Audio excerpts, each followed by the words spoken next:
Now, in my observation, when I started as mayor, a lot of LGUs don't have functional school governing councils. In fact, I'm guilty of it also. When I became mayor, I didn't even know what a school governing council was. All I knew was PTA, local school board. And I realized with the help of Synergia that we have to come up with local school governing councils because it's another tool that will integrate the school as an establishment with its overall barangay or community.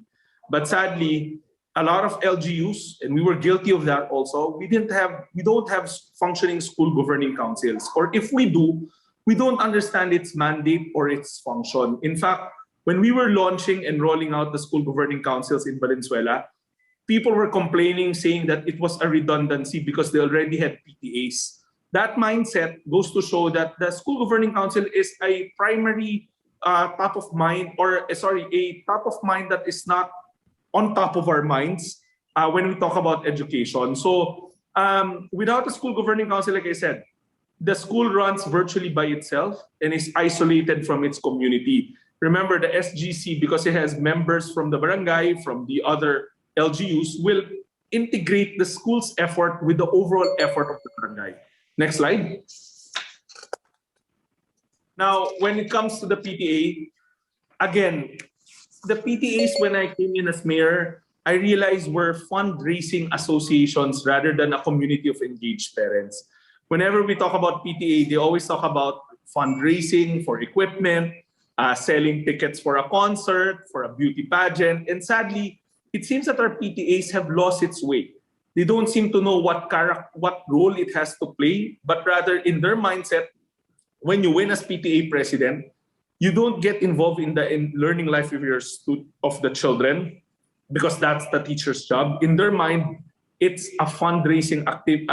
They're there to raise funds for the school so that they can buy equipment, they can buy things for the school. And that's a sad reality. Our PTA seems to have lost its way and don't seem to understand that they are there to create a community of engaged parents. So now, imagining the education setup post-COVID, let me start by saying that it's time that we deconstruct that whole bureaucracy, that whole structure that we have, and we build it from the ground up. And we have to go back to the basics. Learn, revitalize each of those units, clearly define the roles of each of those bureaucratic levels. Next slide. So if in an ideal world setting, I really believe that the setting should be a pyramid more than an inverted triangle. I really believe that everything should start at the bottom, and every structure, we all know that structures with big bases, with bigger bases or foundations, tend to be more sustainable, tends to be more stronger, and tends to be more responsive. So again, we have to start doing a bottom-up approach rather than a top-to-bottom approach. We have to widen the structure at the lower levels, meaning the PTA, the SGC, the LSB, empower them some more so that these bases become the foundation of the new learning structure. We really believe that the PTAs, SGC, LSB, and the division office must play a bigger role in the post-COVID-19 education setup. And everything should emanate from the bottom going up. Next slide. So in my opinion, this is now a different track of it. Learners must always be prioritized. We have to put them in the middle of a program. In the current setup, kasi, the middle of the program tends to be a politician, tends to be the mayor. We tend to forget why we craft certain programs. But in the end, we have to go back and say that the center of it all should be the learner. Programs are crafted for the learners. We also have to understand that we have to listen to the learner all the time. We have to come up with assessment tools. We have to come up with assessment tools, Ian.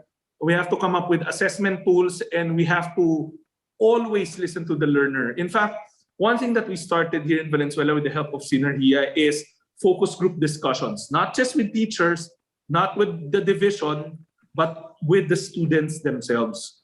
How do we craft programs if we no longer understand the needs and desires and the wants of our students? And I think it's a good practice that we've seen here with the help of Synergia. We always have to conduct routine focus group discussions. Recently, we ran one on their opinions on distance learning. And we have a lot of learnings from there that we can tailor fit for our new incoming school year. When it comes to the parent-teacher associations, we believe that we have to start transforming our PTAs from fundraising associations to engage community of parents. We did this in Valenzuela with the help of Synergia. We first of all met the parents and explained to them the function and the mandate of PTAs. That they're not there to fundraise, but they're there to become an engaged community of parents. We empowered them through trainings, and then they themselves, the core group of parent teachers, became the trainers of the other parents. Now, for the school governing councils, I really believe that in an ideal world, we have to go back to basics. First of all, we have to push schools to form their SGCs. I really believe that it's already a law, but I really believe that a lot of schools still don't have functioning SGCs. We have to fast track that, mobilize the SGCs, and then capacity build each of SGC to make them understand what their functions are. We have to empower the SGCs by making them part of the solution. Here in Valenzuela, what we did was we gave them a say in the crafting of budgeting. We came up with a program called Bottom-Up Budgeting, taking from the program of Secretary Robredo, wherein the SGCs were tasked to craft programs. I'll show you the next slide. Programs that they believe will address a specific need in their schools. And they were the ones who crafted the program, and the winning entries were provided funds from the local school board. And we saw that these programs were sustainable because it came from them.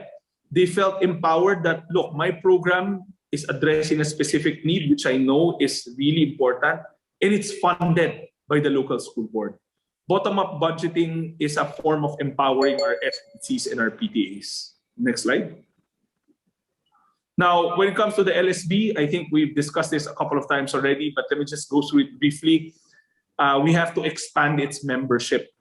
We have to demonopolize it from the mayor's hands by adding more community leaders or stakeholders to make it more representative and participatory. Then when you have more people on the table, it tends to become less mayor-centric because there's more voices on the table to be heard. And it becomes a more consultative body.